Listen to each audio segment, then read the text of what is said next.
Olá pessoal, aqui é o Wagner Borges falando. Este é o programa Falando de Espiritualidade, aqui pelo Projeto Farol, dentro do Planeta Studios, nosso programa de toda terça-feira ao meio-dia, como sempre, ao vivo. E hoje eu estou com um convidado bem legal, que daqui a pouquinho eu vou apresentar para vocês. Primeiro, Eudes, e aí? Tudo bem? Ó, tem até a câmera em mim hoje. Mostra o seu cabelo para eles. Olha, Black. Tá bem, Wagner? Ainda bem que você não vem com aquela camisetinha para mostrar os braços, os ombros Ananda, né? Aqui é a camiseta mais larga. É mais... Tá bom. Fazendo muita palestra? Bastante. Eudes, seguinte, a gente vai, quando estiver conversando com o nosso convidado, a gente vai abrindo para perguntas aqui já, que o tema suscita muito questionamento, tá? Que é uma questão da Umbanda. E aí você vai selecionando as perguntas e a gente vai passando para ele. Para aproveitar. E antes da gente iniciar, pessoal, eu postei no meu canal do YouTube hoje uma gravação que eu fiz ontem sobre todo o problema aí que o povo gaúcho está enfrentando com as enchentes. Quem quiser saber é só entrar lá no meu YouTube, Wagner Borges, escutar a gravação. A minha solidariedade ao povo gaúcho, tenho muitos amigos lá e botei uma mensagem de apoio e vibrando tudo de bom. Quem quiser escutar, Wagner Borges lá no YouTube, vale a pena pegar um pouquinho dessa vibração positiva que eu ontem com mentores espirituais fizemos, e eu estou colocando alguns questionamentos interessantes como reflexão sadia num momento tão pesado como esse, tá bom? Bom, estou aqui com meu amigo Diego Caniza. Diego, obrigado que você veio no programa, viu, cara? Muito obrigado, professor. É uma honra, uma felicidade poder estar aqui presente, depois de tantos anos aí estudando, acompanhando o seu trabalho também. É uma honra aqui, viu, professor? Diego é sacerdote de Umbanda, pessoal, já há muitos anos. Diego tem a mente abertíssima, estuda tudo, fez vários cursos comigo, com outras pessoas, mente hiper aberta, e ele tem um terreiro de Umbanda na Zona Norte, na Vila Maria Baixa. Isso, né? Exatamente. Como é o nome lá do seu terreiro mesmo? Chama Tenda de Umbanda Rosário da Mata Santa, isso. Professor. Fiz uma palestra lá para o grupo do Diego ano passado, eventualmente vou marcar outra.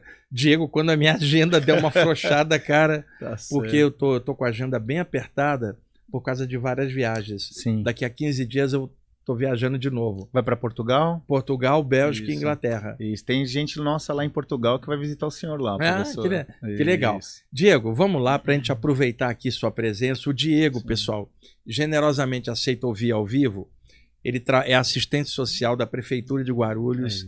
Saiu do trabalho para vir para cá, para poder esclarecer para a gente alguns temas de Umbanda. Tenho muitos amigos da Umbanda, dou muitas palestras em grupos de Umbanda também, sou sempre muito bem recebido. Além de extrafisicamente, mentores que operam na vibe da Umbanda sempre me ajudaram, operam no Astral do Brasil, ajudam um monte de gente. E aí eu pedi o Diego para vir, para desmistificar alguns temas. Ele que é um sacerdote sério que eu conheço, que é um trabalho muito bacana, que inclusive quem quiser conhecer a Umbanda, seria uma boa indicação. E é claro, eu tenho outros amigos sérios de Umbanda, mas o Diego é mais próximo, eu conheço, e aí eu trouxe ele para a gente conversar um pouquinho. Diego, conta um pouquinho antes, tua trajetória, como é que você chegou a se tornar sacerdote de Umbanda? Sim. Professor, desde quando eu era criança, né, a mediunidade ela acompanha a família materna, né? Então, minhas tias, elas já eram, né, médiuns desenvolvidas, e logo então na infância eu fui, né, informado que eu era cavalinho de santo, né, pelas entidades que também eram entidades de Umbanda, mas uma coisa muito doméstica, muito familiar, né? Na adolescência, então, eu comecei a ter algumas experiências espirituais, algumas experiências fora do corpo, né? E já nessa idade, então, eu comecei a estudar algumas coisas, porque a minha mãe, ela tinha um caminho também dentro do espiritismo e ela estudava teosofia, então minha casa tinha uma biblioteca muito grande com os livros da Blavatsky, Lobsang e Rampa, né, questões da alta magia também, porque meu pai ia mais para a linha do esoterismo, então comecei a dar uma fuçada lá, desde então eu tive essa abertura, né?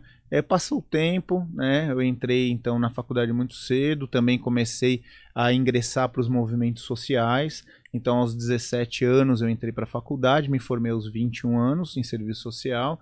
Então, esse período eu não me aproximei tanto da espiritualidade. Mas em 2002, quando eu terminei a faculdade, então eu resolvi que eu estudaria mais a fundo a espiritualidade, aonde um primo meu já frequentava o IPPB, né, e por conta das experiências fora do corpo que eu tinha, eu busquei então me aproximar, comecei a frequentar as palestras lá às sextas-feiras, depois fiz os cursos de bioenergia, aura e chakras com o senhor, mais, né, os cursos de projeção astral, e lá eu conheci o jornal de Umbanda Sagrada, que era distribuído pelo Alexandre Comino. Alexandre Comino, exato. E isso me fez me relembrar de quando eu era criança e na pré-adolescência, que eu tinha um contato com essa forma de fazer Umbanda muito doméstica ainda, com as minhas tias e tudo mais.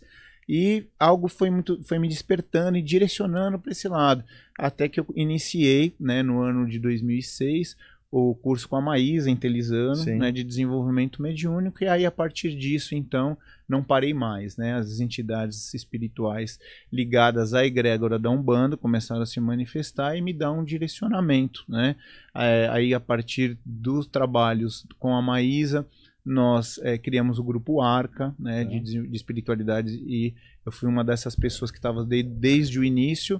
E depois eu comecei indo mais, porque o Arca ainda era um grupo bem universalista, e aí eu comecei indo mais para o chão de terreiro, onde eu frequentei algumas casas, trabalhei em algumas delas, e no ano de 2013, mais ou menos 2012, né, eu tive a oportunidade de conhecer o pai Rubens Saraceni, aonde então iniciei meus estudos dentro do caminho do sacerdócio, que ele me direcionou, né, porque até então eu ia fazer as magias lá. Ele iria abrir o curso, que foi o último curso que ele deu ainda enquanto estava encarnado, né?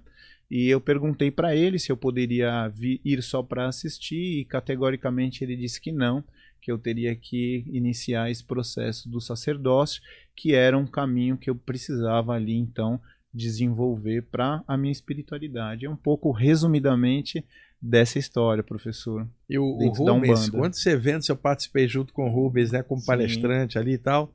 E o Alexandre Comino também, um cara muito ponta firme, um cara que faz um esclarecimento muito bom na área de Umbanda. Inclusive, eu estarei novamente fazendo palestra lá no Instituto Saraceni, no Tatuapé, em agosto. Que beleza. Eu estive lá em novembro a última vez, de 2023, e estarei lá novamente lá com a mãe Fátima. Mãe Fátima, né? Saraceni, a irmã do pai Rubens, né? Isso, e quem recebe, né, essa continuidade do trabalho que ele desenvolve. Né, o pessoal lá me recebe sempre muito bem. Diego, como você estudou também saídas do corpo, conta um pouquinho, como é que é o lance, por exemplo, você como um líder de um grupo de Umbanda, rolam coisas durante o sono, às vezes um trabalho que vocês fazem lá tem continuidade fora do corpo. O que os mentores ou guias espirituais lá da tua casa falam para você sobre isso? Sim, dizem que sim, com certeza, professor. Tanto para preparar alguns tipos de atividades que nós venhamos a realizar a partir do que nós chamamos das giras públicas, né, que são onde nós atendemos as pessoas, como a continuidade desses trabalhos, né? Nós temos um trabalho de assistência aos irmãos desencarnados que nós realizamos esporadicamente, e geralmente após esse trabalho e após os trabalhos também das giras públicas, nós temos conhecimento, sim, de irmãos que isso vem muito através de relatos de irmãos que sonham, né? Não há um grupo específico de irmãos, são projetores conscientes ou com um grau grande de consciência.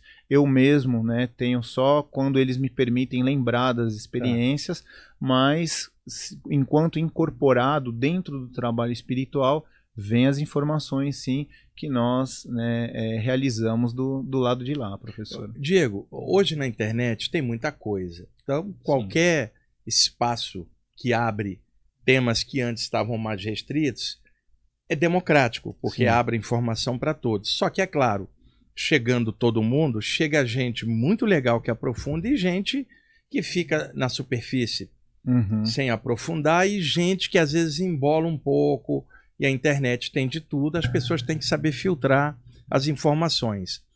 Muita gente pergunta, por exemplo, eu não acho isso, como médium também de desobsessão, Sim. o pessoal, por exemplo, tem como desenvolver mediunidade em casa? Cara, a mediunidade não depende só de você, não é? Depende de uma outra presença com você. E de uma egrégora por E trás, uma, né, uma atmosfera específica para isso. Então, muita gente na internet, olha, tem como desenvolver mediunidade em casa?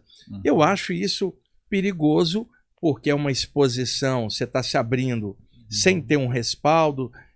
Uma coisa é um médium que trabalha há muitos anos, ganha cancha, Sim. e podendo fazer uma vibração em casa, ele segura a onda.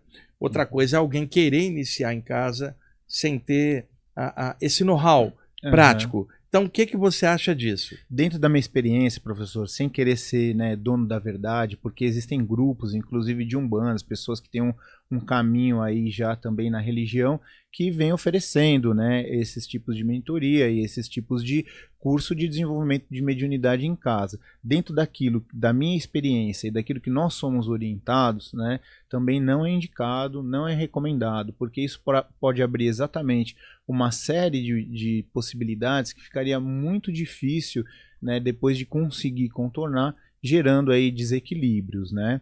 Então, sempre é recomendado que alguém que queira desenvolver o seu potencial mediúnico, né, que procure uma casa que esteja estruturada já, né, há um determinado tempo, porque dentro do espaço religioso, né, ali está representado as forças dos pontos de força da natureza, existem as firmezas de contenção, né, e existe todo um processo de procedimentos ritualísticos que são realizados que impede, né, o trânsito, né, de situações que possam gerar um processo de desequilíbrio. E caso aconteça ali no chão do terreiro, os mentores, as entidades, eles têm recursos maiores para poder lidar com os nossos processos e com isso conduzir de uma forma mais adequada. Agora, se isso acontece quando você está num ambiente seu doméstico, né, aonde que por mais que você separe ou prepare um ambiente para poder receber, né, ou se sintonizar com uma força maior, uma força espiritual ali que possa te guiar. O ambiente doméstico ele está repleto aí de formas mentais que nós mesmos produzimos, né, professor? É um lugar onde muitas vezes a gente realiza todos os tipos de atividade, recebe pessoas, existe uma movimentação muito grande. Então não é um ambiente preparado exclusivamente para desenvolver os trabalhos espirituais. E a partir disso pode existir influências aí que se tornam muitas vezes nocivas para o processo de desenvolvimento da mediunidade. Uma coisa é a pessoa estudar teoricamente a mediunidade. Isso aí a pessoa pode fazer em casa, estudar um monte de coisa e tal, né? Ou até online. Agora, a prática da mediunidade, ela é uma abertura, cara, que nem todo mundo está pronto para fazer exatamente isso, e não é que a pessoa tem que ficar limitada ou dependente de um grupo, não. Mas é legal ela trabalhar com outros que já desenvolveram para ajudá-la, porque senão fica uma coisa... muitos temas podem ser trabalhados online, pessoal, outros não, porque demanda uma estrutura, uma maneira de ser, e mediunidade é coisa seríssima. Diego, há muito preconceito contra a Umbanda, a gente sabe que isso é histórico. Isso. Sejam de pessoas leigas ou de religiosos fundamentalistas de outras áreas que atacam a Umbanda, e é claro, muito disso vem de desinformação, ou preconceito, e também de grupos que fazem o mal e usam o rótulo de Umbanda. Explica pra gente aqui, para o pessoal poder entender o papel da Umbanda no Brasil, o papel de fazer o bem, luz, e explica que um grupo sério jamais vai fazer qualquer coisa antiética ou pelo mal usando o rótulo ou a bandeira da Umbanda. Por favor, explica isso para o pessoal poder desmistificar. Sim, exatamente, professor, né? A Umbanda, ela enquanto uma religião que é a somatória, né, de um complexos aí e de uma diversidade, uma pluralidade de práticas espirituais que já eram praticadas desde o início, né, do processo de colonização, né, que vai se desencadeando em diversas outras práticas espirituais até culminar, né, no que hoje nós chamamos de Umbanda. Ela visa o bem-estar, a qualidade de vida, ela visa processos de cura, de libertação. O próprio nome, né, Umbanda, representaria e significaria, dentro, né, da língua quimbunda, a arte de curar, né, a arte de fazer o bem. Então, esses grupos que se utilizam de nomes ou do rótulo da Umbanda para gerar benefícios pessoais, para desenvolver situações negativas ou, né, magias aí trevosas, processos antiéticos que não respeitam o livre-arbítrio dos outros, né, em algum momento terão que responder para a lei maior, para a justiça divina e, com certeza, para as próprias entidades que sustentam o ritual de Umbanda dentro, né, do nosso contexto, dentro da espiritualidade, né? E isso não pode ser confundido com Umbanda, né, professor? Como o senhor sempre muito bem coloca, a energia e não deixa dúvida, né? Então, quando a gente entra dentro de um centro, a gente percebe que despretensiosamente aquele ambiente é um lugar onde as pessoas que estão indo lá estão melhorando, estão encontrando, né, processos aí de cura para as suas múltiplas questões, estão recebendo mensagens positivas, estão conseguindo desenvolver virtudes, né? Esse lugar é um lugar da luz, esse lugar é um lugar onde está ali, né, manifestado a força maior. E esses outros lugares que porventura utilizam apenas do rótulo da fachada, a partir do momento que você adentra num ambiente desse, você começa também, a partir de um grau de discernimento, conseguir identificar que as coisas que podem muitas vezes ali estar sendo colocada num discurso ou num rótulo, não está sendo condizente com a prática espiritual religiosa positiva, né, professor?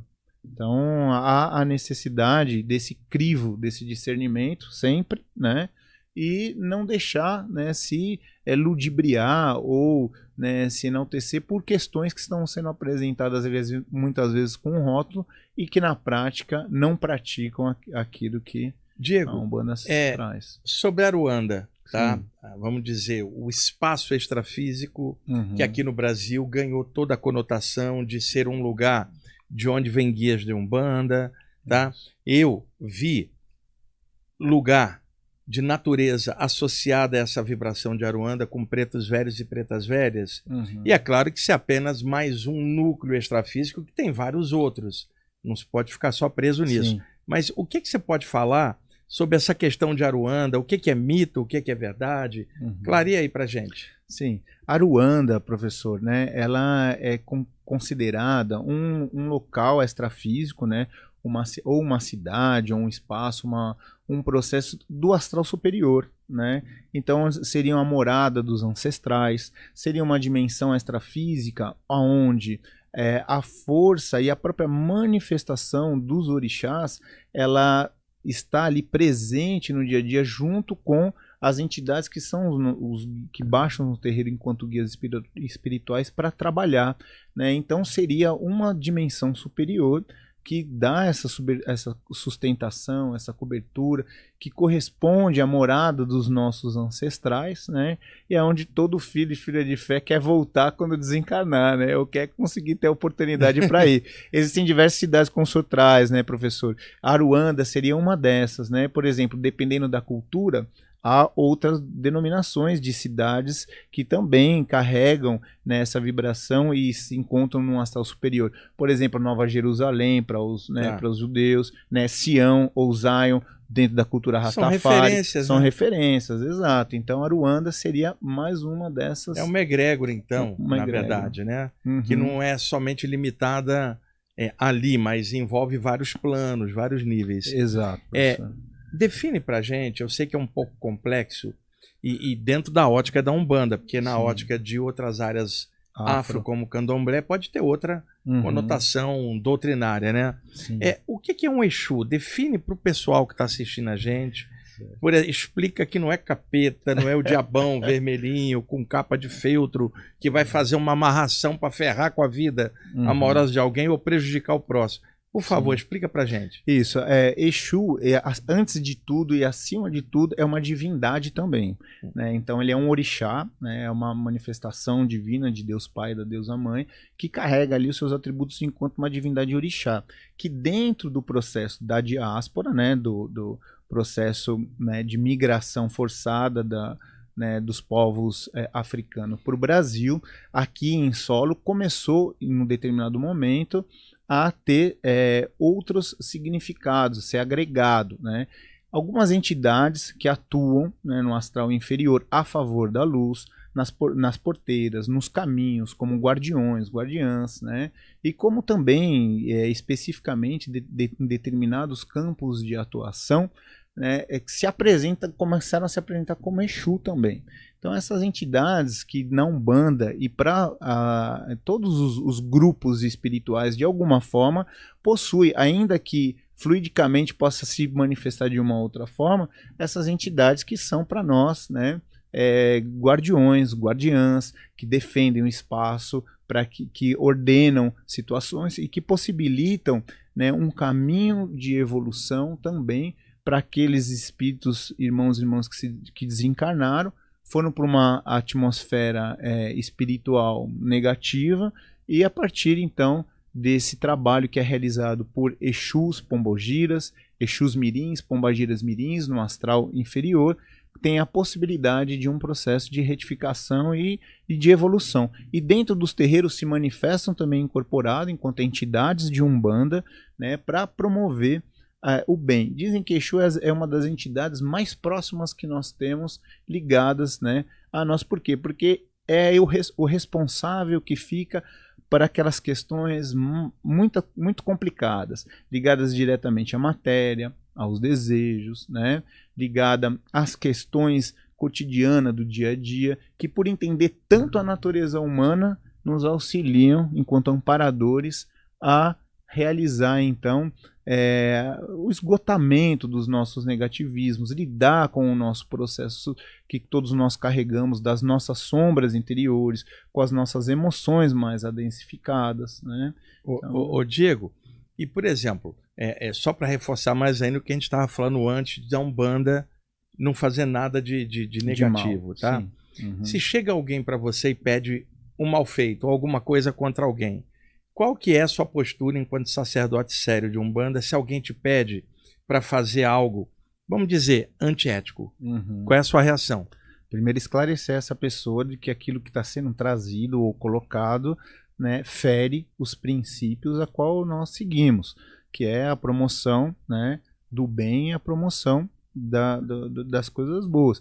E a partir disso, procurar utilizar esse exemplo para mostrar o quanto que a pessoa está equivocada num processo de orientação, né? Então, e diante disso tudo, informar que a Umbanda não pratica, né, ações que visam prejudicar as pessoas, né? E que nós caminhamos para um desenvolvimento através das nossas ações, de um alcance de uma virtude, do desenvolvimento das qualidades, do desenvolvimento de um caminho ético, né, e que isso fere a ética. Como é que é a questão, por exemplo, também muita gente pergunta, de você fazer, por exemplo, gira de esquerda e gira de direita? Uhum. Qual que é a diferença, né, para que o pessoal possa desmistificar também? Isso, de uma forma, tentar resumidamente, né, professor, isso é uma questão que, enfim, polêmica também, existe aí processos aí históricos aí ligados a essa questão dessa divisão de gira de esquerda ou de direita, mas compreendendo numa visão mais abrangente em relação a energias, pensamos assim, né? Todos nós temos uma polaridade que ela é mais absorvedora, que ela é uma polaridade mais magnética, que ela carrega, né, aspectos mais vinculados a isso que eu falei, a nossa existência na matéria, as questões emocionais, e todos nós temos também uma polaridade que ela é mais positiva, mais elétrica, mais direcionada a outras questões. A esquerda e a direita, dentro daquilo que nós praticamos na Umbanda, ela é integrada e enxergada como essas duas forças que né, pegando um exemplo da cultura taoísta, né, nós temos o princípio Yin e o princípio Yang, seriam essas duas forças, um princípio absorvedor, um outro expansor. Então, esquerda e direita na Umbanda seriam essas duas polaridades que se complementam para gerar um equilíbrio e um bem-estar. O pessoal, quando fala gira de direita e esquerda, fala assim, da direita é do bem e da esquerda é do mal. E não é isso, são as polaridades, como você está clareando. Exatamente, professor. São as polaridades, são as forças e as especificidades, né? Por exemplo, os guias espirituais que atuam no que nós chamamos de esquerda seriam os guias que eles especificamente têm um grau de compreensão, têm um grau de conhecimento e um grau de experiência que possibilita realizar determinados tipos de atividade mais adensificados, aonde entidades que se encontram numa vibração mais sutil são específicas em outros tipos de acompanhamento, né? Diego, qual é o Instagram lá do teu terreiro? É @Rosário Mata Santa. Repete. @Rosário Mata Santa, tudo junto. Lá tem reuniões frequentes, abertas, para o pessoal quiser conhecer? Tem sim, professor. A cada 15 dias nós realizamos as giras abertas ao público. Isso, deixa eu ver. Rosário Mata Santa, é isso tá certinho? Mesmo, certinho. Aí, tá vendo como o Eudes Ananda é eficiente, Diego? O Eudes está aqui sempre no suporte, né? E sempre nesse bom humor, né? Maravilha. Vamos fazer o seguinte, Eudes, vamos aproveitar a presença do Diego. Vamos lá em cima. Então eu já quero puxar umas minhas.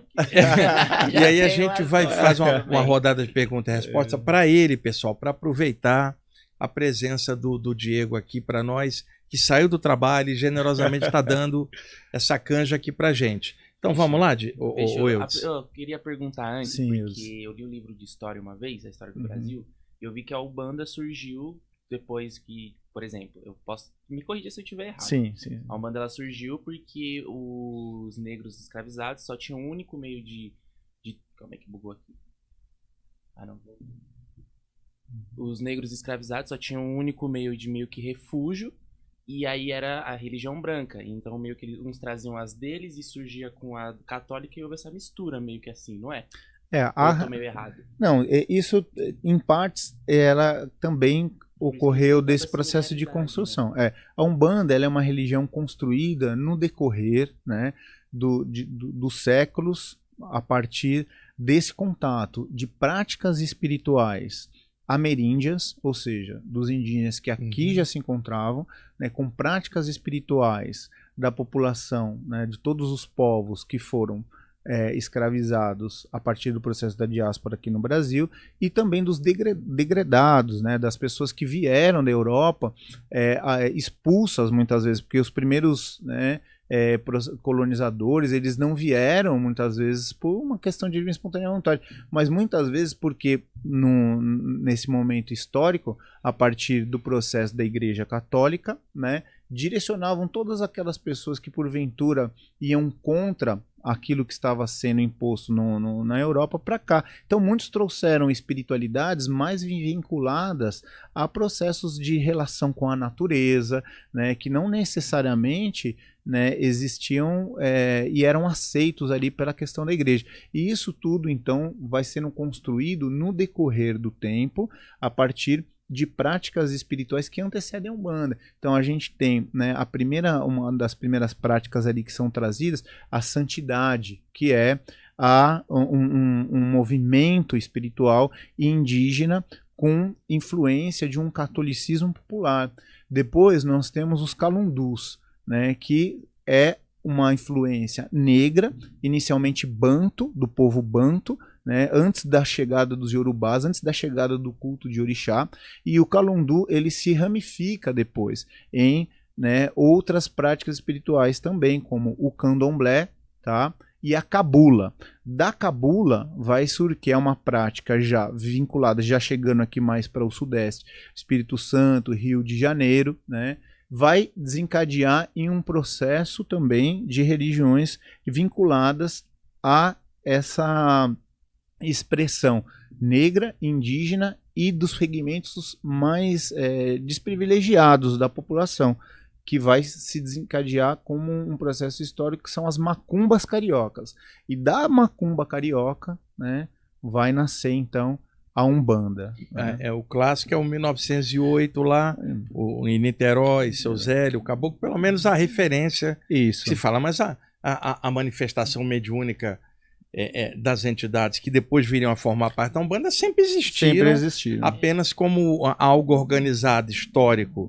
Embora até isso hoje seja questionado. É questionado, né? Professor, isso não é um consenso dentro das diversas vertentes da religião da Umbanda, né?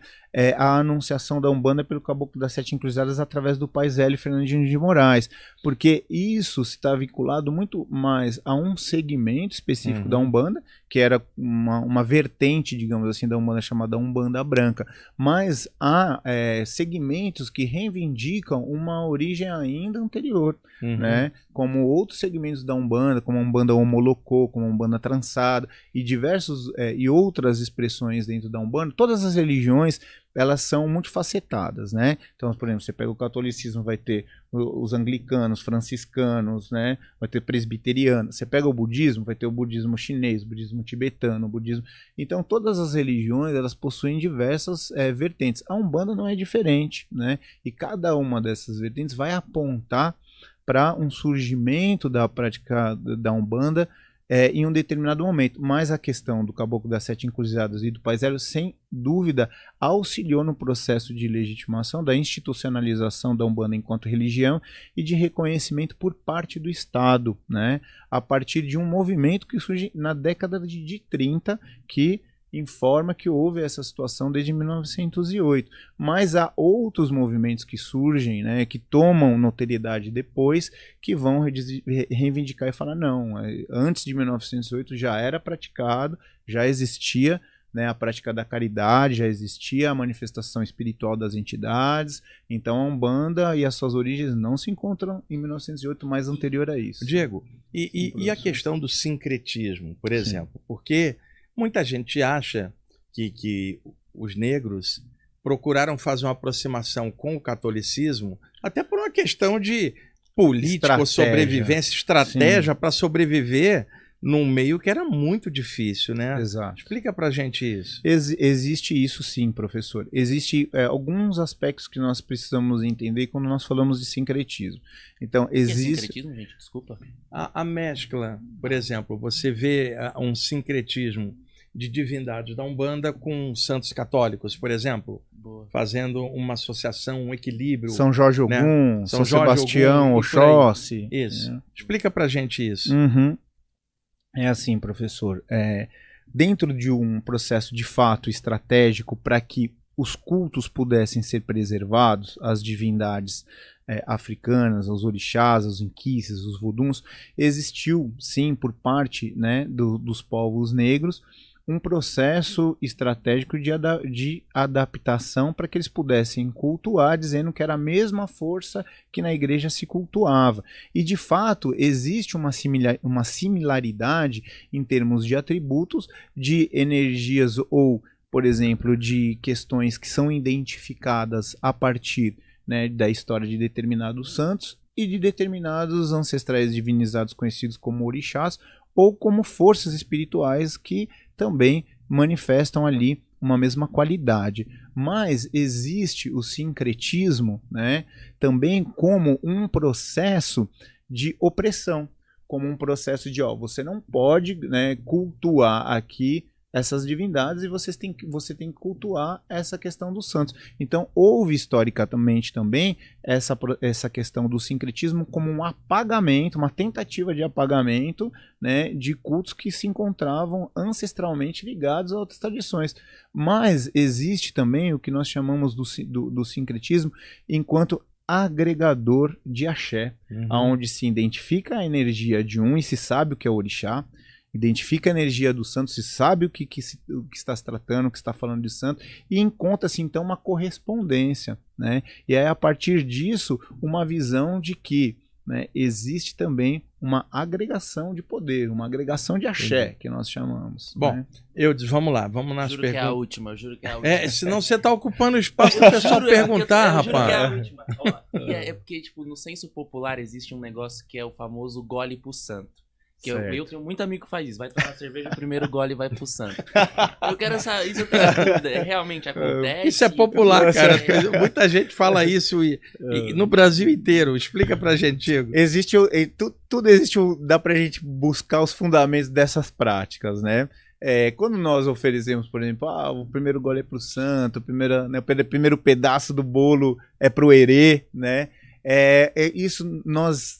Por trás disso existe algo que seria a troca de axé, a troca de energia, né? Onde primeiro nós reverenciamos essa questão mesmo do gole do santo, vem de relato que vem de tradições também negras ancestrais, que oferecia aquilo de melhor primeiro para a divindade da terra, aonde esse axé oferecido para a divindade da terra retornaria e retorna, porque esse é o princípio das oferendas, né? Na Umbanda que nós praticamos, nós realizamos muitas práticas ofertatórias, que são as oferendas, aonde esse axé é colocado para uma divindade ou ofertado, e essa energia retorna a nós como um processo energético de reestabelecimento da nossa energia para um processo de reequilíbrio, por exemplo.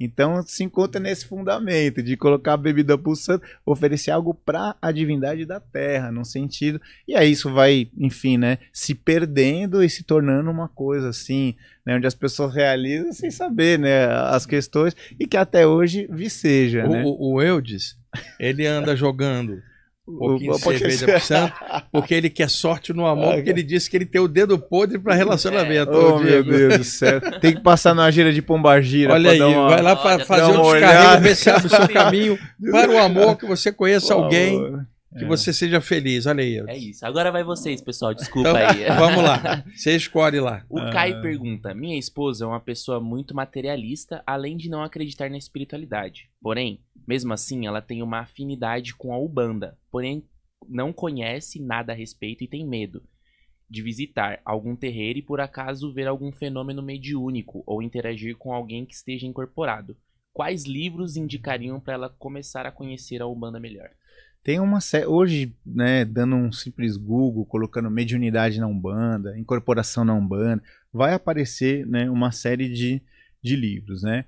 Tem como referências, assim, é difícil a gente dar uma referência porque muitas pessoas acabam acreditando que essas são as nossas únicas bases, ou você não mencionar uma outra referência, né, outros autores podem achar, ficar incomodado, mas aqui, né, tomando a liberdade, existe, né, um livro chamado Iniciação na Umbanda, do Pai Norberto Peixoto, que pode, né, ser ali uma base de estruturação inicial teórica. Existem todos os livros, né, do Pai Rubens, existem os livros também de outras vertentes dentro da Umbanda que vão trazer a questão do transe, da mediunidade, né? Então, com uma pesquisa simples, é possível ela encontrar boas referências, tá?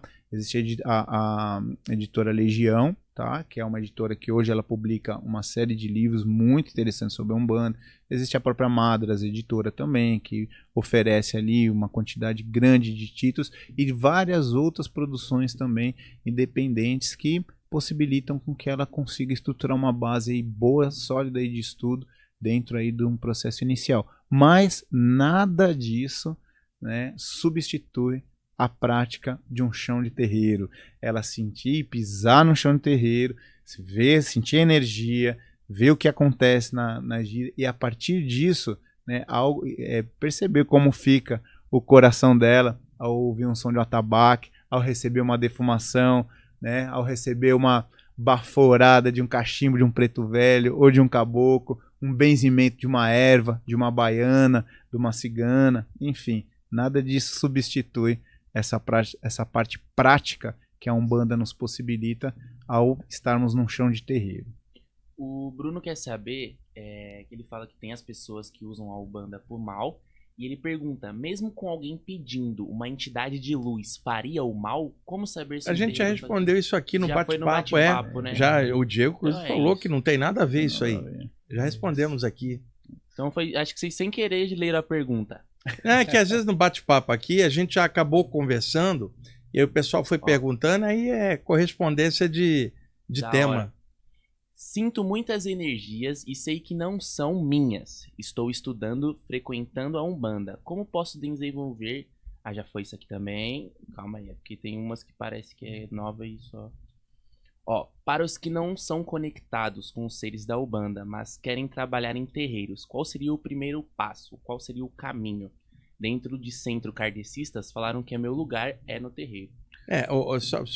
Mário, você que fez a pergunta, isso também é relativo, vai muito do que alguém está te falando. Porque, por exemplo, alguém num centro espírita clássico falou que você é de terreiro, quem era a pessoa? Qual foi a base que ela te falou isso? Ela tem clarividência?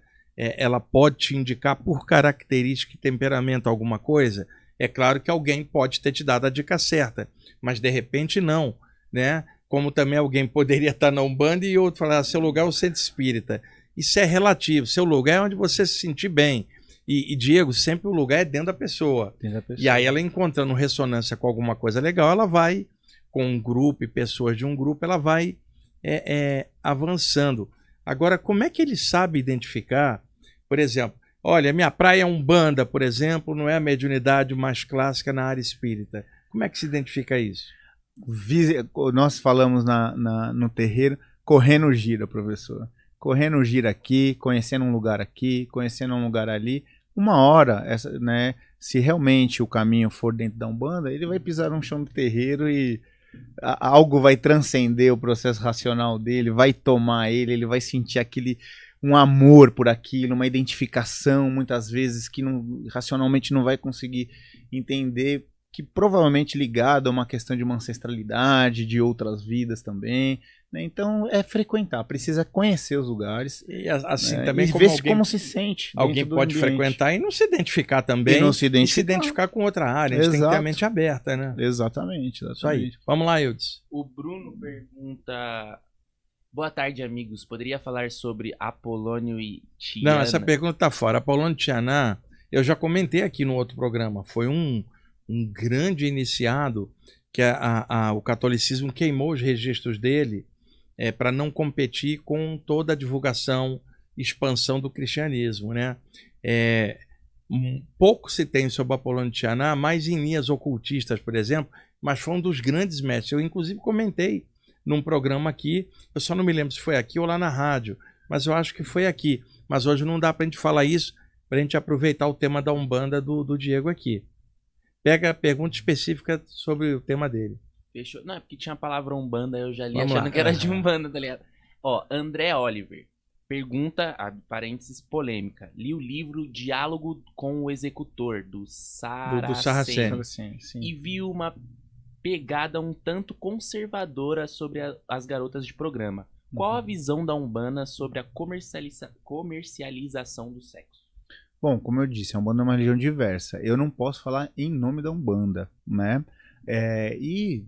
Existe uma série de questões aí, né? Só posso falar pessoalmente a respeito disso. Existe uma série de questões que pode fazer com que alguém resolva, né, vender o seu corpo, que não me diz respeito, não me cabe a essa situação. E a Umbanda não promove, né, juízo de valores, ou não deveria, em relação ao tipo de atividade que as pessoas desenvolvem ou deixam de desenvolver, tá certo? Mas sim, na literatura, não digo em relação à questão do Pai Rubens ou de outras literaturas, nós vamos encontrar, sem dúvida alguma, recortes às vezes mais conservadores, às vezes mais, né, menos conservadores, e isso vai muito mais do autor que está escrevendo, acredito, do que da espiritualidade como um todo. Agora, certo, uma professor? coisa para considerar é que dentro da atividade sexual com vários parceiros, independentemente se a pessoa está ganhando com isso ou não, há uma exposição energética muito grande. Sim, Aí não tem nada a ver com conservadorismo, falando parte técnica. Sim. Há uma exposição à energia de outros que pode contaminar ou não uma pessoa. Então, nesse sentido, eu não me lembro exatamente qual era o contexto lá do diálogo com o executor, Sim. lá no livro do Rubens, que foi passado isso. Eu estou falando, a minha opinião, pelo ponto de vista energético. A exposição a vários parceiros, ela causa um desequilíbrio energético. Exato. Não estou falando pelo lado moral ou conservador, Sim. falando pelo lado técnico. Talvez seja isso que tenha sido apontado lá, eu não me recordo, tá? Uhum. Mas só para acrescentar. Com certeza. Vamos lá. Amanda Souza pergunta: meu esposo começou a fazer estudos da doutrina espírita. Ele está sentindo cheiro agradável o tempo todo, em vários períodos do dia. Pode ser a presença de um mentor? Na verdade, uma entidade não tem como exalar cheiro, porque ele não tem corpo para liberar molécula de odor pelo ar. Sim. Então, o que acontece é que existe uma atmosfera na energia que, quando impregna o campo energético, a pessoa vai associar com a ideia de um cheiro, alguma sensibilidade dela. Você imagina, um cara vem de lá, ele não tem um corpo físico para liberar o odor, mas a questão da energia interpenetrando pode dar essa percepção. Sim, no terreiro vira e mexe, a gente chega, mesmo que não esteja nada aceso, sente cheiro de charuto, de cachimbo, de rosas, de flores diversas, né? Que são impregnações energéticas daqueles elementos. Exato, sim. Interessante. É isso, né? Se ele está se sentindo bem, é o que importa. Bom, né? É o que importa. Presenças, geralmente, cheiros bons indicam presenças agradáveis, então, né, que professor? Bom. Vamos lá. Elevados. Boa. A Juliana pergunta: Diego, fala a diferença do desenvolvimento mediúnico para o processo de expansão individual e a mediunidade quanto a serviço direto com as guias para a fraternidade e corporação coletiva. Ele está falando da diferença da parte anímica, do desenvolvimento anímico, do desenvolvimento mediúnico. Certo. O processo de desenvolvimento mediúnico e também o processo de desenvolvimento dos potenciais anímicos, eles estão diretamente ligados ao nosso processo de autoconhecimento. Então, quanto mais nós nos autoconhecemos, quanto mais nós temos a possibilidade, né, de conseguir identificar e compreender que somos um complexo, né, que transcende essa questão da matéria, mais a gente vai, então, ter a identificação e mais a gente vai ter recursos para compreender que existem coisas que transcendem essa questão da matéria, né? E agora uma coisa é certa, né? Uma coisa que eu aprendo com o professor, com vários professores com a qual eu tive a oportunidade também de estudar e continuo estudando, né? O potencial, pelo potencial, ele não nos diz respeito a nada. Ele não diz que você está se melhorando enquanto ser humano. É só potencial. É só potencial. Não diz que você está criando ou desenvolvendo virtudes, né? E deve sempre estar acompanhado com isso. Mas existem uma série de pessoas que utilizam os potenciais anímicos, seja de clarividência, clareaudiência, projeções, né, para praticar o mal, assim como a mediunidade também, para aparelhar, né, incorporar entidades manipuladoras. Então, o desenvolvimento em si, né, desses potenciais não significa o desenvolvimento moral, né, não significa o desenvolvimento ético, digamos assim, né. Então, quanto mais se conhecer, mais a pessoa vai conseguir, a partir disso, saber, né, as suas características energéticas e tudo mais. Mas isso tem que estar sempre, dentro do meu ponto de vista, vinculado, né, à melhoria do ser humano enquanto divino. Despertar do potencial parapsíquico não é despertar da consciência. Não é despertar da consciência. O que tem de gente usando capacidade para fazer o mal ou besteira é enorme. Quer dizer, tem o parapsiquismo, não tem educação consciencial para educar aquilo para algo evolutivo e criativo. Exatamente, professor. E pode muitas vezes ser potenciais serem estimulados a serem desenvolvidos por processos obsessivos. Né? O obsessor adora pegar um médium destrambelhado, né? Exato. Vamos lá. A Gil quer saber o que significa a palavra macumba e também quero acrescentar do porquê essa palavra específica é usada tão pejorativamente pelas pessoas. Sim, macumba, né, ela também é um termo das línguas banto, tá? Não sei se Kikongo ou Kimbundo, tá? E é um termo utilizado para definir uma árvore, né? Que com o tempo foi criado um instrumento a partir dessa árvore que era utilizado, né, dentro de apresentações musicais diversas vinculadas à cultura negra. E até o século XVIII, né, esse termo ele não era pejorativamente uma coisa negativa, né? Mas também o termo macumba ele é utilizado para definir uma prática espiritual, né, vinculada aos povos banto também, com grande influência de um catolicismo popular, de um espiritismo popular também, que ocorreu no Rio de Janeiro em um determinado período histórico, né?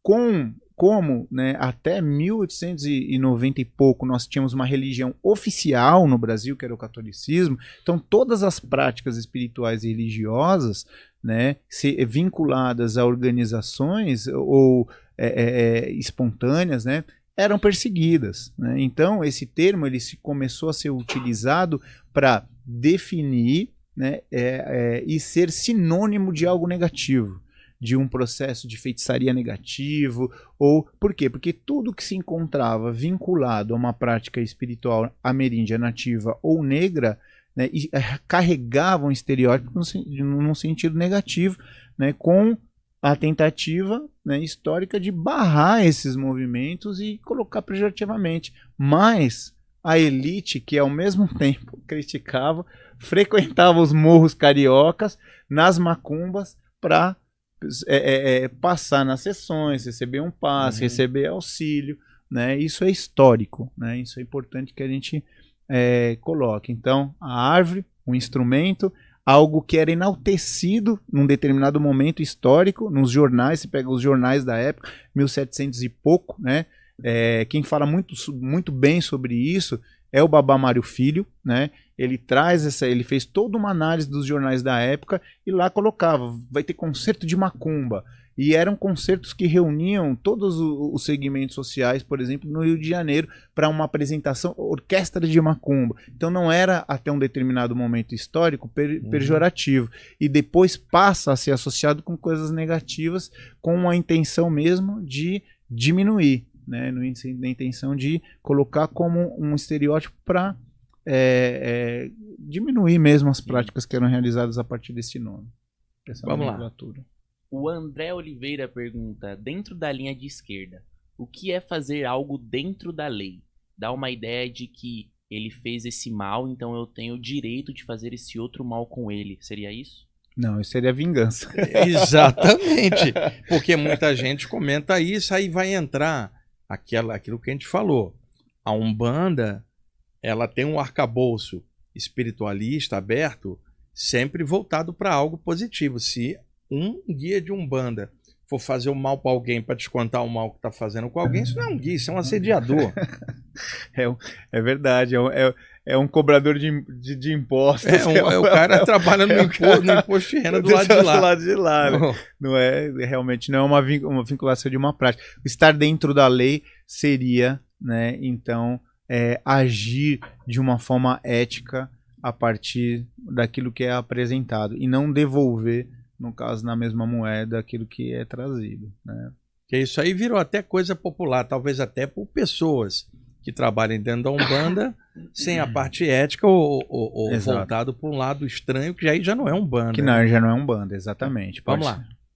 O Edson pergunta, boa tarde. Na Umbanda, meu mentor se apresentou como caboclo, um índio. Porém, quando eu participava de trabalhos no espiritismo, meu mentor se apresentou como sacerdote. Seria o mesmo espírito? Olha, antes que o Diego fale, tem um caboclo que se apresenta há muito tempo, que se plasmou como o iniciado egípcio paramentado. São várias vidas, o espírito plasma o que quiser. E é claro, para cada meio, ele vai se apresentar com a forma que ali é aceito no meio. Então, sim, complementa agora. Você poderia repetir a pergunta, por favor? Sim, ele falou que tem um caboclo que é o mentor dele, que se apresentou como um índio. Só que aí quando ele foi pro espiritismo, o mentor se apresentou como sacerdote. Seria o mesmo espírito? Poderia ser o mesmo espírito, pode ser espíritos diferentes. A questão é que, para alguns, por exemplo, dentro do espiritismo, em alguns segmentos mais ortodoxos, mais tradicionais, não vão aceitar a manifestação de espíritos que se apresentem, como caboclos, como pretos velhos, né? Mas outros segmentos do espiritismo podem aceitar. Então, acredito que para evitar esse tipo de situações, de limitações que nós na matéria colocamos, né, professor? A entidade, ela plasma ali aquilo que ela vai ter maior aceitação. Né? Pode ser duas entidades diferentes, como pode ser o mesmo. O que você deve prestar atenção? Qual é a qualidade do ensinamento que está sendo passado? A energia é boa, se é evolutiva e positiva. Aí não importa mais se é o mesmo ou se é outro. O conteúdo das ideias, das energias é superior a qualquer personalismo. Vamos lá. Boa. A Rita quer saber, pergunta, em que plano os orixás estão e como atuam em terra através dos médiuns? em diversos planos, né? Mas dentro de um plano espiritual, né? Nós somos compostos de diversos planos, dimensões, realidades, faixas vibratórias distintas, né? Então, os orixás, eles seriam desde forças que regem pontos de força da natureza, regem elementos da natureza, são os regentes, né? Que determinam e que se encontram dentro de um processo hierárquico que dominam os elementos, né? Mas também se manifestam em chão de terreiro a partir dos processos da mediunidade também. Então, também se encontram aqui muito próximos a nós em uma atmosfera, uma vibração mais sutil, numa frequência mais elevada, né? Não sei se eu respondi, era isso, professor? Tá, vamos lá. A Vivian quer saber, tem algum problema em ficar ativando os chakras e emanando luz por eles enquanto fica esperando para ser atendida em uma gira de Umbanda? Olha, Diego, se toda pessoa que fosse a Umbanda fizesse isso, Tava ela nem lindo, precisava né? ir lá, nem em lugar nenhum. Se ela estiver pulsando o chakra, estiver bem, já não precisa mais da ajuda ali, porque ela já está se autoajudando, irradiando uma energia. E vai assim, só favorecer, né, a atmosfera energética do espaço com a energia boa que ela está irradiando ali. Nós fazemos isso, inclusive, né, professor? Antes nós aplicamos o alto passe, nós trabalhamos os chakras, né? E ativamos ali antes das giras para que a gente possa ali estar numa frequência mais elevada e mais próxima à frequência do guia espiritual. Vamos lá? A Giane Pacheco pergunta: gostaria de saber sobre o trabalho de caridade que as entidades fazem nas giras, além dos seus conselhos passados. Muitas vezes parece que eles estão só dançando e bebendo, mas tem um trabalho ali. Exato. Limpezas energéticas, né? O próprio aconselhamento e uma orientação, quando isso muda a forma de perceber de uma pessoa, já é o maior dos presentes que isso pode realizar, né? Trabalhos magísticos e religiosos com o objetivo de alinhamento, né, de harmonização, de abertura de caminhos, né, de possibilitar entendimento para a pessoa, enfim, são inúmeras, né, é uma gama de recursos que são utilizados, por isso que é considerado uma ciência, né? Por isso que é considerado, né, a atuação dos guias espirituais dentro de um chão de terreiro uma verdadeira ciência. São espíritos e entidades que alcançaram um grau de sabedoria que, de acordo com cada situação ali apresentada e também com as limitações e as possibilidades de cada um, vai atuar no sentido de procurar promover, né, para a pessoa que ali se encontra presente, um bem-estar, né? Uma qualidade específica dentro daquilo que ela busca. Diego, utilização de fumaça de charuto, sim, cigarro, ou, por exemplo, utilização de álcool, carvão. Qual que é a finalidade desses elementos serem usados, tipo assim, para transmutação de energia? Como é que é o lance? Cada elemento ele possui uma característica energética, né, professor? A bebida, ela deixa, né, ela é antisséptica espiritualmente falando. E os guias manipulam essa força para poder realizar os processos de limpezas que muitas vezes somente com uma energia mais sutil não é possível. A fumaça do cachimbo a partir do charuto é a mesma coisa. No nosso terreiro nós não trabalhamos com o cigarro branco, que é que tem uma quantidade muito pouca de tabaco, que seria a planta de poder que é utilizada pelas entidades, né? E uma quantidade muito grande de outras questões ali que não promovem energeticamente um resultado esperado. As ervas, o carvão absorvedor das energias negativas, né? As ervas disparam a partir da sua queima uma série, né, de essências, né, de qualidades que possibilitam que a pessoa ela possa também ser realizados processos de limpezas e no cascão energético a qual ela se encontra também muitas vezes envolta. Então cada elemento vai trabalhar. O mel, que traz uma questão, o senhor inclusive narra, né, a questão do seu encontro com a preta velha, que em um determinado momento fez uma mironga ali com o mel. Então é um agregador de energia, de axé, traz docilidade, tranquilidade. O dendê, que apazigua, né? O marafo ou a bebida alcoólica também que esquenta. Então trabalha com a energia que se encontra residente em cada um desses elementos com um objetivo específico de acordo com aquilo da necessidade apresentada. E a expressão mironga, né? Ela vem de onde? Ela também é um termo também, né, da cultura negra, né? Não sei dizer para você especificamente qual é a característica da língua específica do termo da palavra, mas traz essa compreensão de que, né, a mironga ela é a realização, né, de um processo magístico para desencadear um resultado específico, né? Seria isso, né? Vamos lá, Ildes. Boa. O Alex pergunta: por que o Exu fica na portaria se o Egum pode entrar por qualquer porque o Exu fica na porteira. porteira? É que é por onde as pessoas passam. Então, inicialmente ali, a pessoa vem, tem a entidade junto, já fica retido. E outra, é que ele não considerou, tem um campo de força em volta do grupo. A entrada da porteira permite uma entrada do pessoal, mas tem um campo de segurança em volta. Sim. Não é que o cara vai entrar pelos fundos, não é nada disso. Exato. Né? E Egum também é importante a gente, como nós estamos num processo de orientação aqui também, existem uma série de termos que a gente precisa ressignificar. Dentre eles, Egum. Egum, a palavra Egum também no Quimbundo, no Quincongo, significa espírito. Espíritos são todos, inclusive os guias espirituais, mas adquiriu uma terminologia negativa, né? Então Egum, Quiumba também, né? A gente fala muito de Quiumba como algo pejorativo negativo, mas o significado da palavra Quiumba significa espírito simples. Um espírito simples não necessariamente é um obsessor, não necessariamente é um assediador, um espírito simples, um espírito que não tem um grau lá de conhecimento muito grande, que não desenvolve muitas questões, mas que a gente, né, acostumou comumente a falar como uma coisa ruim e negativa. Egum é a mesma coisa. Egum é espírito. A palavra Egum é espírito. Guias espirituais são Eguns. Nós somos Eguns encarnados que um momento vai desencarnar e vai virar Egum também. Então, é importante a gente também procurar desmistificar, é importante a gente, né, tirar o preconceito de algumas coisas que nós fomos condicionados, né, a reproduzir sem fazer uma análise daquilo que realmente está sendo colocado. Boa. Aqui, cadê que eu tinha separado uma aqui, ó. A Sônia pergunta: quais são as hierarquias dentro da Umbanda e como faz para ir evoluindo nelas?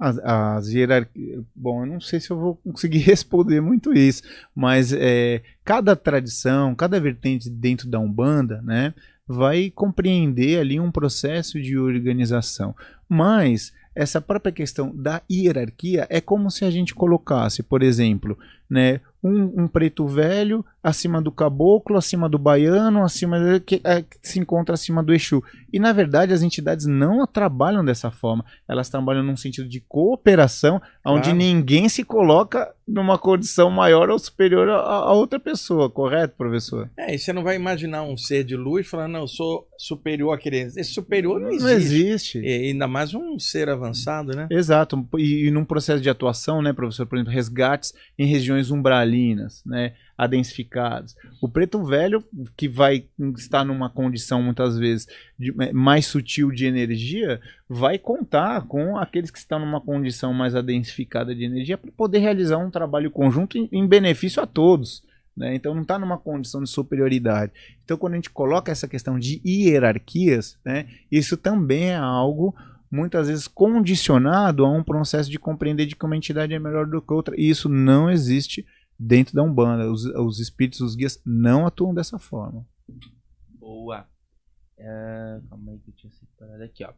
Cris Souza, ela pergunta: por que eu não incorporo no terreiro, mas incorporo quando estou em desdobramento? Inclusive pessoas que desencadearam também, mas só no astral.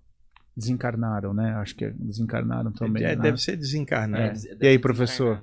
Responde. Não, tem até uma pessoa que disse: olha, o Wagner corta o entrevistado. Que eu estou acrescentando aqui. Que isso? Cortar o quê? Eu estou deixando o Diego falar, Sim. explicar ele ao entrevistado. Eu só estou pontuando para acrescentar. O lance da saída do corpo. Lembra que outro dia um rapaz de Angola perguntou sobre a questão da incorporação fora do corpo, que a gente até ficou de mais para frente falar sobre nesse tema. Então, mais para frente, Cris, eu vou falar nisso. Agora, acontece Muitas vezes a pessoa não frequenta lugar nenhum aqui e durante o sono ela é acoplada por mentores de área diferente em trabalhos mediúnicos fora do corpo. Sim. E uma das explicações é que o plano espiritual não tem fronteira. E segundo ponto, ela já pode ter trabalhado com essas entidades em versões anteriores. Certo. Então na Umbanda tem muito isso, a parte da incorporação fora do corpo. Muito, né, muito. Eu mesmo já tive algumas experiências, professor, principalmente num processo inicial de desenvolvimento, onde eu me acordava fora do corpo, demorava para perceber esse tipo de, né, que eu estava fora do corpo, e o Pai Benedito trabalhando, incorporado comigo fora do corpo, e eu, né, percebendo isso dessa forma. Isso é um relato comum também entre os médiuns de Umbanda, que a gente vai trabalhar incorporado no lado de lá também, né, professor?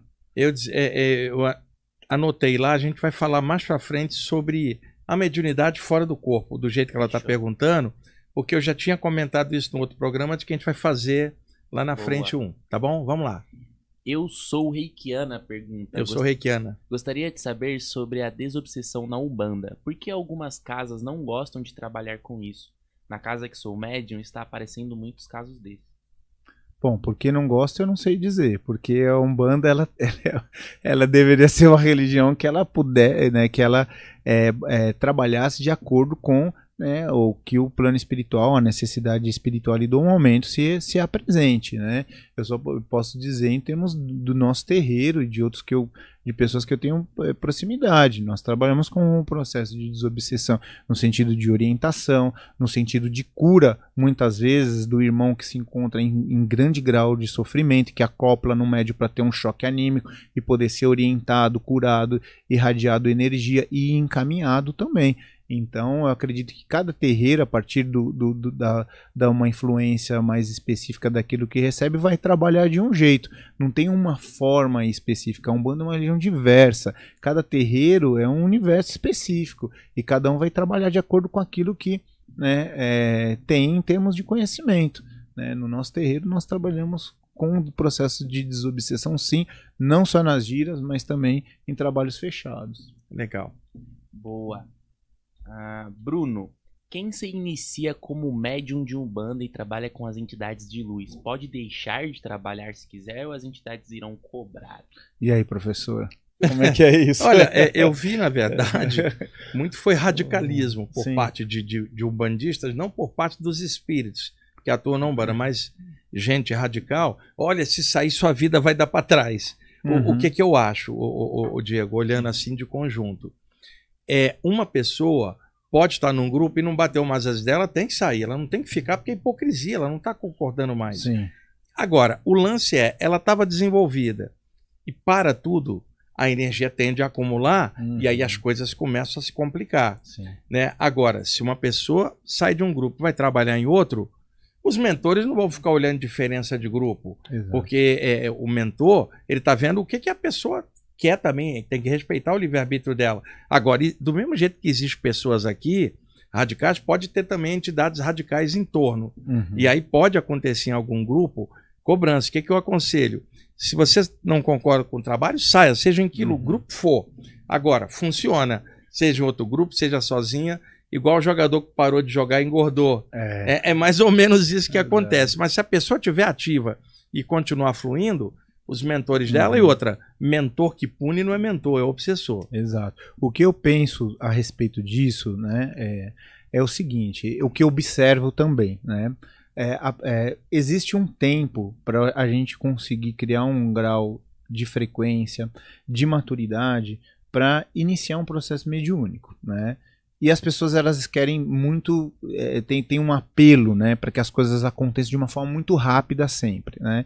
Então há muitas vezes um desencantamento de quando a pessoa percebe que não é tão do jeito que ela gostaria e acaba saindo dos grupos, se desligando, ok. Agora, existem também, né, professor, aquelas pessoas que se comprometeram espiritualmente anterior a vir com um potencial mediúnico para colocar a serviço, né, da espiritualidade e com isso se melhorar.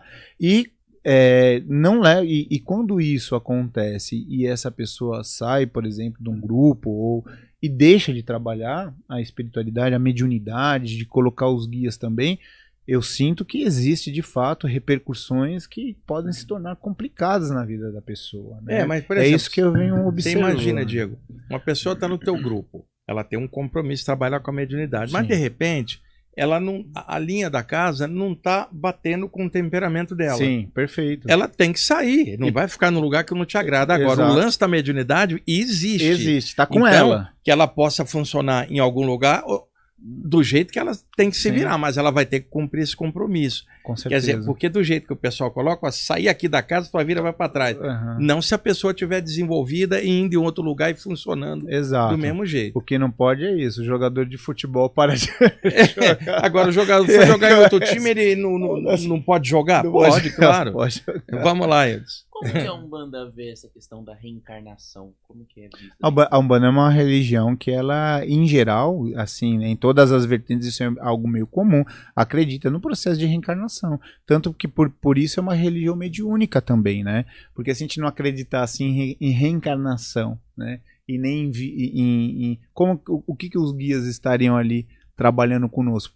Para que nós estaríamos nessa compreensão de um desenvolvimento de qualidades, né? Se tudo se findasse nessa existência, então não tem sentido. A Umbanda é uma religião, sim, reencarnacionista, acredita no processo, estuda e baseia ali, se encontra como um dos fundamentos da nossa prática espiritual.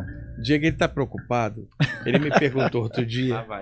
Não, porque o que se explica, meu dedo podre no relacionamento, deve ser coisa de vida passada. Eu devo ter aprontado. O que você acha? Olha, o que eu acho que relacionamento é difícil. Com outra vida ou não, nunca é fácil, né? Mas é por isso que ele está perguntando, Diego. Mas aí a gente lembra, né, professor? A gente atrai aquilo que a gente vibra. Então, aí então, tá vendo? O que está sendo vibrado interiormente que possibilita com que essas atrações que não sejam muito agradáveis aconteçam, não é, professor? Olha, o que eu posso dizer é que o passado pode ser estranho. Vamos lá. Espiritualidade na vida real pergunta. Minha filha frequenta um terreiro que não aceita entidades de ciganos e feiticeiros, mas ela foi em outro lugar e amou. A Umbanda não aceita essas entidades? Aceita, nossa senhora.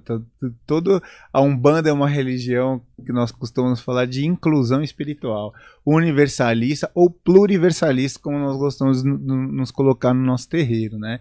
Então aceita sim, sendo do bem, sendo da luz, vindo para praticar, né, o auxílio ao próximo, tá dentro, não importa, né, em qual linha, né, em qual falange, como essa entidade se apresenta. Então, dentro da Umbanda existem segmentos e segmentos, né?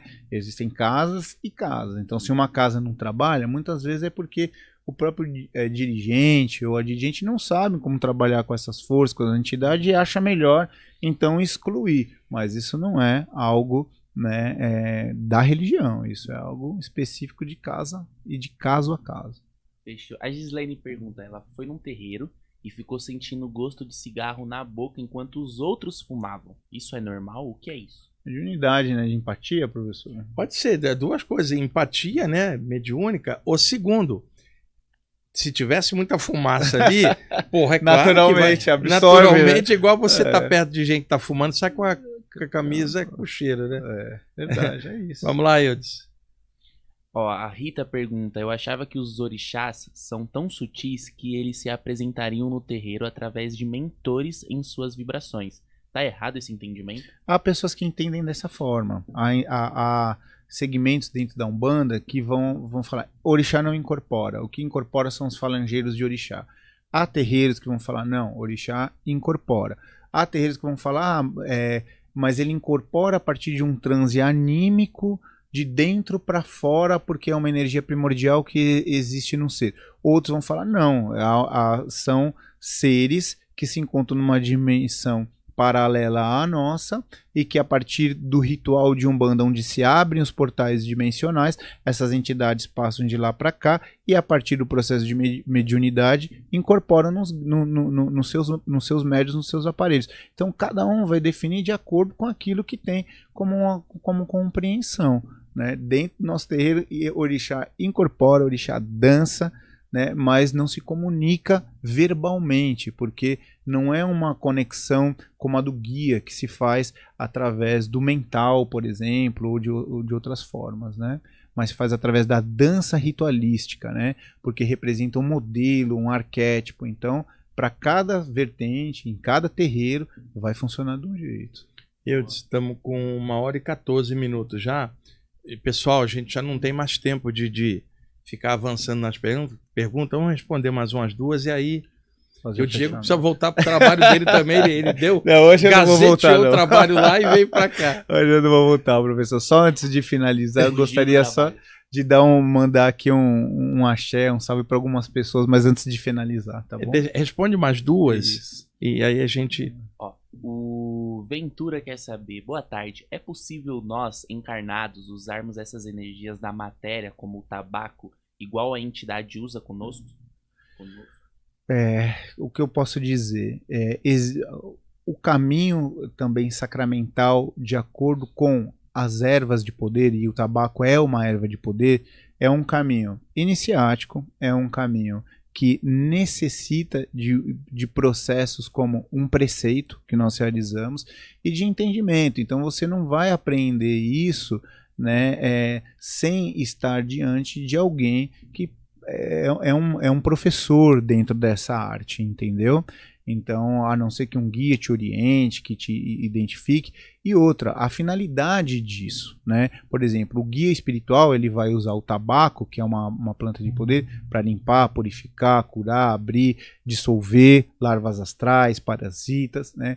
Uma pessoa que vai fazer a utilização, por exemplo, do tabaco a partir de uma ritualística específica ou um uso individual, ela tem que saber o que essa erva de poder ela apresenta, quais são as características energéticas dela e o que eu quero promover quando eu realizo esse processo de utilização. Então, se ela não sabe disso, ela não vai conseguir obter um resultado, né? O tabaco ele nos traz para o momento presente, ele nos dá, ele também nos conecta ao nosso espírito a partir de um processo de expansão as forças espirituais ligadas a essa egrégora. Então, só que tudo para isso existe um processo de passos, de caminhos, né, de cuidados que devem ser seguidos para não cair numa banalidade, como a gente vê com, né, a utilização das plantas de poder e a demonização de outras também, inclusive. Boa. Aí agora eu separei a pergunta que mais teve aqui no chat de todas, que é explicar fácil, para a pessoa saber explicar facilmente a diferença entre Umbanda e Candomblé. Umbanda e Candomblé? Candomblé é uma religião afro-brasileira, a Umbanda é uma religião afro-ameríndia brasileira, né? Carrega influências que dentro do Candomblé eles se encontram mais específicos. A forma de entender o orixá é diferente entre as duas religiões, né? O culto, o Candomblé, ele, né, a sua língua específica, a sua língua sagrada é o Yorubá, para os terreiros de Candomblé que são vinculados à cultura Nagô, né, ou Jeje ou Angola, tá? Então ele busca realizar as suas práticas ritualísticas e espirituais mais próximo possível de como elas eram realizadas, né? A Umbanda já é um entrecruzo, né, vibratório, já é um entrecruzo de saberes entre outras culturas, além da africana, da ameríndia, mas também de influências de práticas espirituais, né, que se encontram presentes na própria cultura da formação brasileira. Então, né, essas são algumas diferenças, mas existem inúmeras outras, assim como existem semelhanças também. Ambas são religiões mediúnicas, né, mas no Candomblé, por exemplo, não há, a não ser o Candomblé de Caboclo e algumas outras tradições de Candomblé, normalmente não há manifestação do guia espiritual que vai aconselhar, que vai dar conceito. Os aconselhamentos, as orientações são realizadas a partir dos jogos, dos jogos divinatórios, né, do Merili de Logum, que seria o jogo de búzios, ou outros, né, artes divinatórias, né. Na Umbanda isso ocorre de uma outra forma. São campos específicos de atuação. E ambas também praticam, né, o bem e estão para conectar o ser humano com algo maior. Bom, Agora, Diego, o que você queria falar aquela hora? Vamos lá.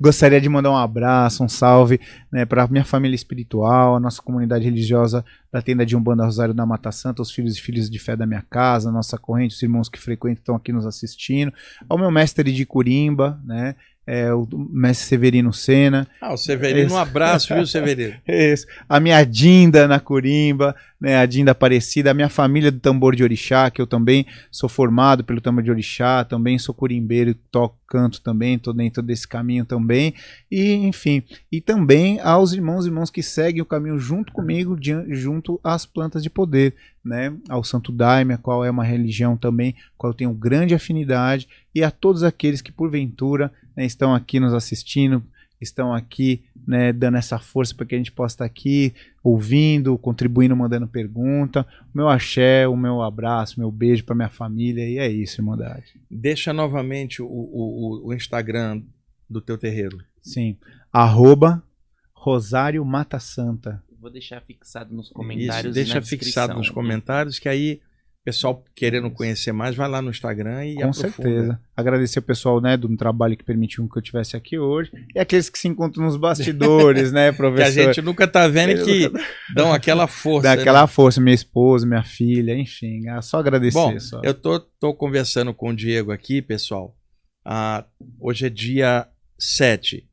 Pulando a terça que vem, dia 14, talvez no dia 21, se o Diego conseguir uma folga no trabalho, ele volta para a gente responder perguntas, já desde o início. Perfeito, porque você viu a professor. quantidade de perguntas, o tema suscita coisa boa, e você é uma pessoa séria e com conhecimento, pode ajudar nós todos a entender melhor Sim, senhor, o contexto da professor. Umbanda. Um prazer, uma felicidade, uma honra. Tenho certeza que esse encontro também advém de outros caminhos, professor, né? Outras afinidades espirituais, e que é promovido, né? Aquilo que a gente realiza na matéria muitas vezes já está sendo orquestrado anteriormente. Então, para mim é uma honra, uma felicidade poder estar aqui representando a religião que eu amo, estando aqui, né, na sua presença, na presença do Eudes, e o tempo voa aqui, né? Já estamos com 1h20, cara. Daqui a pouco vão expulsar a gente aqui do estúdio, o Diego. Começa a chegar um pessoal aí. Pediu o Eudes para botar uma tranca ali na porta, que senão os caras invadem aqui e tiram a gente.